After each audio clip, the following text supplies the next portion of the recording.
जिगाव प्रकल्पाच्या शेगाव कार्यालयात प्रशांत डिक्कर आणि शेतकऱ्यात झालेल्या वादामध्ये प्रशांत डिक्कर यांच्यावर खंडणीसह विविध कलमानुसार गुन्हे दाखल करण्यात आले आहेत। याबाबत अनेक प्रिंट मीडिया आणि इलेक्ट्रॉनिक मीडियामध्ये प्रसिद्ध झालेल्या बातम्यांमध्ये आरोपी प्रशांत डिक्कर यांच्या नावाआधी स्वाभिमानी शेतकरी संघटनेचे विदर्भ प्रदेश अध्यक्ष असे संबोधण्यात आले आहे।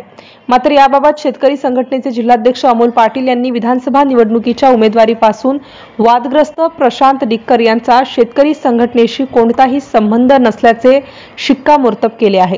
त्यामुळे शेतकऱ्यांकडून खंडणी प्रकरणी अटकेत असलेले प्रशांत डिक्कर यांच्यासोबत स्वाभिमानी शेतकरी संघटनेचे नाव जोडण्यात येऊ नये असा खुलासा अमोल पाटील यांनी याप्रसंगी प्रसार माध्यमांशी बोलताना केला आहे। MCN न्यूज मराठीकरिता शेख अजीज शेख मोहम्मद खामगाव। पहिला मुद्दा म्हणजे स्वाभिमानी शेतकरी संघटना आणि प्रशांत डिक्कर यांच्याशी कुठलाही संबंध नाही, हा विषय क्लिअर आहे।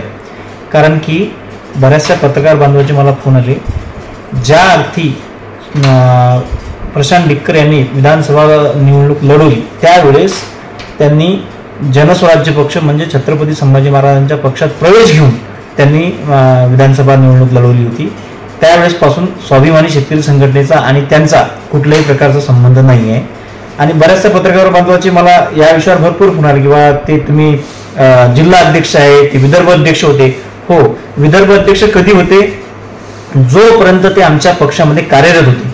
आता आमच्या पक्षात कार्यरतच राहिले नाही, त्यांनी विधानसभाच दुसऱ्या पक्षावर परस्पर प्रवेश घेऊन जर लढवली तर आमच्या पक्षाची काही त्यांचं घेणं देणंच नाही आहे। हा प्रश्न याचा काही हेच नाही।